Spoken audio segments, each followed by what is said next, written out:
Hello दोस्तों, welcome to AK solution. कैसे हैं आप सभी? आई होप आप सभी अच्छे होंगे। सो दोस्तों, जैसा कि आपको पता है कि सीएसएस की हमारा ट्यूटोरियल यहाँ पे चल रहा है और जिसमें हम काफी लेक्चर देख चुके हैं। अभी हम क्या देख रहे थे, यहाँ पे डिस्प्ले के बारे में देख रहे हैं, जिसके अंदर मैंने इनलाइन आपको और ब्लॉक मैंने बताया।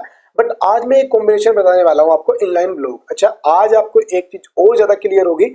अभी तक सिर्फ आपके माइंड में एक ही चीज है कि इनलाइन में क्या होता है, ब्लॉक में क्या होता है। आपके बाद माइंड में सिर्फ एक ही चीज है, बट मैं एक डिफरेंस और बताने वाला हूँ एंड उसी के साथ साथ मैं आपको इनलाइन ब्लॉक के बारे में बताने वाला हूँ। अब ये चीज मैंने स्टार्टिंग में क्यों नहीं बताया था, उसका भी एक रीजन है, क्योंकि यहाँ पे हम एक नया टॉपिक पढ़ने वाले हैं। दोस्तों, आपसे एक ही रिक्वेस्ट है कि यार एक को सब्सक्राइब कर लीजिएगा एंड लाइक कीजिएगा वीडियो को, ज्यादा ज्यादा शेयर कीजिएगा। तो दोस्तों चलते हैं, हम हमने लास्ट के लेक्चर में क्या देखा था वो थोड़ा देखते हैं, उसके बाद हम आज का लेक्चर स्टार्ट करते हैं। तो दोस्तों देखो, अगर मैं अपने यूआई पे आता हूँ तो देखो इस तरह से हमने कुछ देखा था। मैंने यहाँ पे आपको इनलाइन ब्लॉक के बारे में सब कुछ बता दिया है। अभी के लिए इसे हम पूरे को रिमूव करेंगे, कुछ चीजों को समझेंगे, बहुत अच्छे से समझेंगे। तो चलते हैं अपने कोड पे। मैं अपने कोड पे आ जाता हूँ। वीएस कोड के अंदर हम आ गए हैं। फिलहाल के लिए ये जो नीचे का जितना भी कोड है, पैरा वैरा ये सब, ये हम हटा देंगे। एंड ये जो इमेज आई थी यार, एक काम करते हैं, इसको पूरा ही हटा देता हूँ मैं यहाँ से। आई थिंक आपको तो ये सब चीजें समझ में आ गई होंगी। ये मैंने पूरा हटा दिया, ठीक है। एंड नीचे हम चलते हैं। तो दोस्तों यहाँ पे मेरे पास अभी सिर्फ ये बचा हुआ है। मैं चलता हूँ, यहाँ पे मेरे पास ये बचा हुआ है। देखो ये कितना सुंदर है, अति सुंदर लग रहा है भाई साहब। आप देख पा रहे हो, बहुत बढ़िया लग रहा है मेरे हिसाब से। ये इसी तरह से आप बनाते हैं। देखो ये चीज तो आपको समझ में आ गई। देखो अब मैं आपको एक चीज बताता हूँ। क्या बताता हूँ भाई, क्या बताता हूँ जल्दी। यहाँ पे हम एक स्पैम को यूज करते हैं। देखो मैंने स्पैम यूज किया, इसके अंदर मैंने यहाँ पे मैं लिख देता हूँ कि दिस इज स्पैम। स्पैम नहीं था, वो स्पैम था, ठीक है। Spam first. सेम इसी को मैं दूसरे को यूज करता हूँ, ठीक है। दूसरे को भी मैं यूज करता हूँ। मैंने यार थोड़ा सा, मैं आजकल दूसरा एडिटर चला रहा हूँ, तो इस वजह से थोड़ा सा ना फास्ट काम नहीं हो रहा है। मैं विजुअल स्टूडियो चला रहा हूँ, थोड़ा चेंजेस है उसके अंदर। तो अभी हम चलते हैं, यहाँ पे हम देखते हैं दो चीजें हैं हमारे पास, स्पैम फर्स्ट है, स्पैम टू है। अब एक चीज आपको और देखनी है कि यहाँ पे आप एक क्लास दे सकते हैं। यहाँ पे एसपीएम वन दे देता हूँ एंड उसके बाद सॉरी एसपीएम दे के एसपीएम वन दे देते हैं इसको। सेम क्लास उठाऊंगा, दोनों को एक क्लास ऐसी देंगे हम जिससे हम दोनों को टैग कर सकते हैं, एक क्लास ऐसी देंगे जिससे हम अलग अलग टैग कर सकते हैं, ठीक है। दो मैंने कर दिए यहाँ पे एसपीएम टू। देखो इस तरह से मैंने दे दिया। अभी हम चलते हैं, हमारा कुछ चेंजेस नहीं हुआ होगा। अभी ये दो चीजें हमने यहाँ पे देख ली हैं, ठीक है। तो अभी हम क्या करेंगे, इसमें थोड़ी सी सीएसएस ऐड करेंगे एसपीएम के अंदर। किसमें? एसपीएम मतलब पूरे इसके अंदर, ठीक है। तो यहाँ से मैं थोड़ा सा यहाँ पे लेके चलता हूँ एंड एसपीएम, और उसके बाद हम यहाँ पे चलते हैं एंड इसको हम क्या करते हैं, यहाँ पे बॉर्डर दे देते हैं, ठीक है। तो मैंने यहाँ पे बॉर्डर दे दिया 2 पिक्सल और उसके बाद सॉलिड, ठीक है। सॉलिड बॉर्डर 2 पिक्सल मैंने यहाँ पे इसको दे दिया है। तो ये चीजें हैं एंड देखो अभी मेरे पास क्या आ गया, इस तरह से आ गया है। तो ये चीजें हमें देखनी है। तो दोस्तों देखो इस तरह से हमारा यहाँ पे आया, बॉर्डर मैंने दे दिया, इस तरह से आ गया। अब देखो आप ध्यान से देखना, मैं इसके अंदर मैं क्या करने जा रहा हूँ, यहाँ पे मैं कुछ देने जा रहा हूँ। जैसे कि मैंने विड्थ देनी है, मान लो मैं यहाँ पे विड्थ देना चाह रहा हूँ कितना, 300 पिक्सल। तो 300 पिक्सल देने के बाद देखो यहाँ पे, देखो ध्यान से, अब एक चीज देखो, कुछ हुआ क्या? 300 पिक्सल मैंने दी थी, कुछ हुआ? यहाँ पे कोई चेंजेस हुए क्या?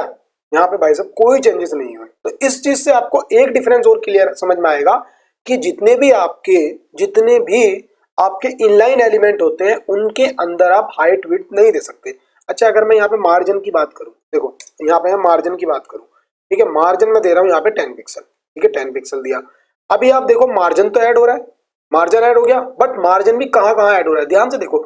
मार्जिन लेफ्ट और राइट में ऐड हो रहा है, ना कि ओ इधर, सॉरी, हाँ लेफ्ट और राइट में, ना कि बॉटम में, ठीक है। ये चीजें आपने देखी। अब नीचे आ जाओ आप, अगर आप नीचे आ जाते हैं यहाँ पे, ठीक है। ये आपका कंटेंट ये वाला हो गया एंड मैं क्या करूंगा, मैं इस वाले को टैग कर लेता हूँ यहाँ से। इसको मैंने टैग किया। ध्यान से देखो, ऊपर की तरफ मार्जिन कोई नहीं है, लेफ्ट राइट में मार्जिन है। ध्यान से देखो आप, लेफ्ट राइट में मार्जिन है, तो ये इस तरह से लेफ्ट राइट में मार्जिन आ गया हमारा, ठीक है। सेम ऐसे ही होगा। अब अगर हम यहाँ पे बात करते हैं, इसी की बात कर लेते हैं। मैंने यहाँ पे विड्थ दी थी, यहाँ पे 300 पिक्सल दी थी। क्या ये यूज यहाँ पे चली? ये नहीं चली। अगर मैं हाइट की बात कर देता हूँ, हाइट ही मैं 300 पिक्सल कर देता हूँ। अब देखते हैं क्या ये चलेगी। तो देखो ये भी नहीं चली। तो इस चीज से आपको ये तो क्लियर हो गया होगा कि भाई जितने भी इनलाइन एलिमेंट होते हैं हमारे, उनके अंदर हाइट विड्थ नहीं चलती, उनके अंदर हाइट विड्थ नहीं चलती। अच्छा, अगर मैं इसको ब्लॉक कर दूं, इसकी डिस्प्ले ब्लॉक लेवल कर दूं, ठीक है। डिस्प्ले अगर मैं यहाँ पे ब्लॉक कर देता हूँ, तो डिस्प्ले ब्लॉक कर देते हैं। अब देखो क्या होता है, अब क्या यहाँ पे हुआ, देखो इसने हाइट विड्थ पूरी ले ली, ठीक है। नहीं समझ में आया? जैसे ही मैंने इसकी डिस्प्ले ब्लॉक करी, फिलहाल मैं इसके लिए इनलाइन ही करता हूँ। इनलाइन में क्या हुआ भाई, डेप्थ टूल 2 एक बार नीचे चला जा, इनलाइन में क्या हुआ, यहाँ पे हाइट विड्थ यूज मतलब ये इसको हाइट विड्थ को इग्नोर कर देता है। इनलाइन के केस में मार्जिन भी सिर्फ कहाँ पे एडिंग होती है, दाएं बाएं, ठीक है, अप डाउन नहीं, दाएं बाएं, ऊपर नीचे नहीं होती, दाएं बाएं होती है, ठीक है, समझ रहे हो। और अगर मैं इसकी डिस्प्ले को ब्लॉक लेवल कर देता हूँ, ब्लॉक कर देता हूँ, तो देखो पूरा हो रहा है, पूरा क्या हो रहा है यहाँ पे, देखो ध्यान से देखो, इसकी जितनी भी है यहाँ पे इस तरह से हो रही है, ठीक है, आप समझ रहे हो, पूरी विड्थ पूरी हाइट ले ली है इसने, पूरी विड्थ पूरी हाइट ले ली है, समझ में आ रही है ना, इस तरह से हमारे पास हो रहा है, ठीक है। अभी एक चीज और कॉन्सेप्ट बताता हूँ मैं आपको, अगर हम मार्जिन आउटो यहाँ पे करते हैं, आउटो आई थिंक वो वर्क करेगा नहीं, वर्क करेगा, देखो अगर हम यहाँ पे मार्जिन आउटो करते हैं ना, किसी भी ब्लॉक लेवल एलिमेंट के का अगर हम मार्जिन आउटो करते हैं तो सेंटर में आ जाती है, उसकी जितने भी एलिमेंट होते हैं उसके एलिमेंट सेंटर में आते हैं। बट ये एक अच्छी गुड प्रैक्टिस नहीं है, मैं सिर्फ बताना चाह रहा था आपको, मैंने बता दिया। बट क्या है कि इसको हम फ्लेक्स से अचीव करेंगे, कभी कभी यार बहुत कॉम्प्लिकेटेड हो जाती है, तो इन चीजों को आप सिर्फ देख लो कि ऐसे कर सकते हैं, बट आप ज्यादा यूज नहीं करोगे इसको, और ना ही करना, मेरे हिसाब से करना भी मत इसको, ठीक है। तो अब देखो ये यहाँ पे आ गई हमारी, ये चीजें पूरी हमने देख ली। अब दोस्तों हमने इनलाइन से ब्लॉक बनाना, ब्लॉक से इनलाइन बनाना देख लिया, अब हम एक प्रॉपर्टी पढ़ने वाले हैं, इनलाइन ब्लॉक। अब इनलाइन ब्लॉक क्या होता है, इनलाइन ब्लॉक क्या होता है, ध्यान से देखो, जब मैंने इसकी प्रॉपर्टी को इनलाइन ब्लॉक नहीं किया था तो ये इनलाइन थी, तो यहाँ पे हाइट विड्थ नहीं चल रही थी, और यहाँ पे दोनों 1 by 1 आ रही थी, पहले एक आया फिर दूसरा आया फिर तीसरा आ जाता अगर तीसरा होता तो, ठीक है।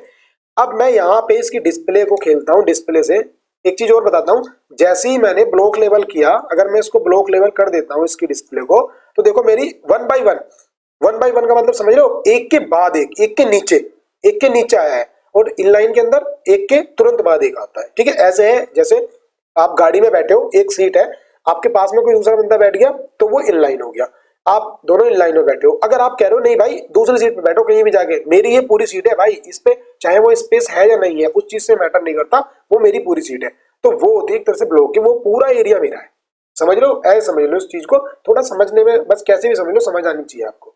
तो देखो ये ब्लॉक हो गया, मतलब ये पूरा एरिया यहाँ तक का इसका है, इसने कहा दूसरे को भाई नीचे जा, मुझे नहीं मतलब, मेरे पास जगह है, मैं फिर भी नहीं दूंगा तुझे, ठीक है, तो इसने नीचे भेज दिया। अब आप देखोगे यहाँ पे एक प्रॉपर्टी मैं आपको बताने वाला हूँ इनलाइन ब्लॉक के बारे में। अब इनलाइन ब्लॉक क्या बोलती है, ध्यान से देखना क्या चेंजेस हुए। इनलाइन ब्लॉक ये बोलती है कि भाई मैं रहूंगा तो इनलाइन ही, मैं रहूंगा तो इनलाइन ही। इनलाइन की प्रॉपर्टी का क्या खासियत है, इनलाइन की प्रॉपर्टी की खासियत है कि जो कंटेंट उसका आता है वो उतनी ही विड्थ लेता है जितना कंटेंट है। देखो मैंने यहाँ पे इतनी विड्थ ली, उसके बाद उसने दूसरे को कह दी भाई तू आ जा, भाई तू आ जा। और ब्लॉक लेवल की क्या खासियत है, ब्लॉक लेवल क्या कहता है कि मैं कंटेंट तो पूरा लूंगा, मगर मेरे साथ क्या है कि मैं कंटेंट जब मैं अपनी विड्थ पूरी ले रहा हूँ, कंटेंट नहीं विड्थ पूरी ले रहा हूँ, पूरी डिवाइस की जो जिस लेवल में मैं हूँ पूरी विड्थ ले रहा हूँ यहाँ से यहाँ तक की, तो मैं हाइट और विड्थ को भी अचीव कर लूंगा। जो इसकी हाइट हमने हाइट विड्थ अचीव करी थी वो मुझे दे दो, मैं अपनी हाइट विड्थ अपने अकॉर्डिंग बढ़ा लूंगा, और उतना ही मुझे पूरी विड्थ में कंटेंट चाहिए, पूरी विड्थ का स्पेस चाहिए मुझे, ठीक है। तो इनलाइन ब्लॉक के अंदर क्या होता है कि फर्स्ट प्रॉपर्टी चलती है इनलाइन। देखो ध्यान से आप यहाँ पे आओ, फर्स्ट प्रॉपर्टी इनलाइन, इनलाइन की खासियत यहाँ पे यूज होगी। इनलाइन की खासियत क्या थी, वो ये कि हम एक एक करके आएंगे, कि एक यहाँ पे आ गया, दूसरा भी यहाँ पे आ गया, तीसरा भी यहाँ पे आ गया, इस तरह से, ठीक है, समझ रहे हो, वो इनलाइन हो गया। ब्लॉक की खासियत क्या है कि भाई मैं हाइट और विड्थ को अचीव कर लूंगा, हाइट और विड्थ तुम मेरे को दे दो, मैं इसको आराम से इजिली यूज कर लूंगा। तो इनलाइन ब्लॉक का मतलब क्या होता है कि दोनों प्रॉपर्टी एक साथ कंबाइन करके यूज करना, कि हमारा जो कंटेंट है वो एक ही लाइन में आए, पहले वन फिर दूसरा फिर तीसरा, मगर साथ ही साथ वो दो प्रॉपर्टी जो होती है हाइट और विड्थ उनको भी यूज कर ले, हाइट और विड्थ को भी यूज कर ले, एंड मार्जिन पैडिंग वगैरह भी वो चारों साइड यूज करे, ना कि दो साइड, ठीक है।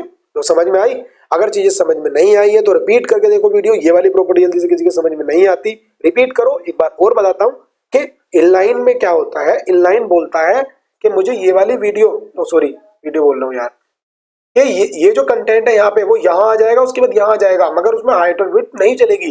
ब्लॉक लेवल बोलता है कि भाई मैं यहाँ के बाद तुरंत नीचे खिसका दूंगा, मुझे ये पूरा स्पेस यहाँ तक का स्पेस पूरा चाहिए, ये पूरा चाहिए पूरी विड्थ का, मगर मुझे हाइट और विड्थ दे दो, मैं उसको हाइट और विड्थ को सेट कर लूंगा तुम्हारे हिसाब से, कस्टम हाइट और विड्थ।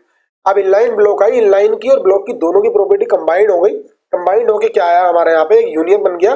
उसने कहा कि ठीक है जो इनलाइन की प्रॉपर्टी है जैसे कि एक के बाद एक को आना वो मैं यूज कर लूंगा, और ब्लॉक की प्रॉपर्टी कि मैं हाइट और विड्थ को अचीव कर लूंगा, वो भी दोनों प्रॉपर्टी यहाँ पे एक साथ यूज हो रही है, ठीक है, कॉम्बो पैक बन गया, समझ रहे हो ना, कॉम्बो पैक।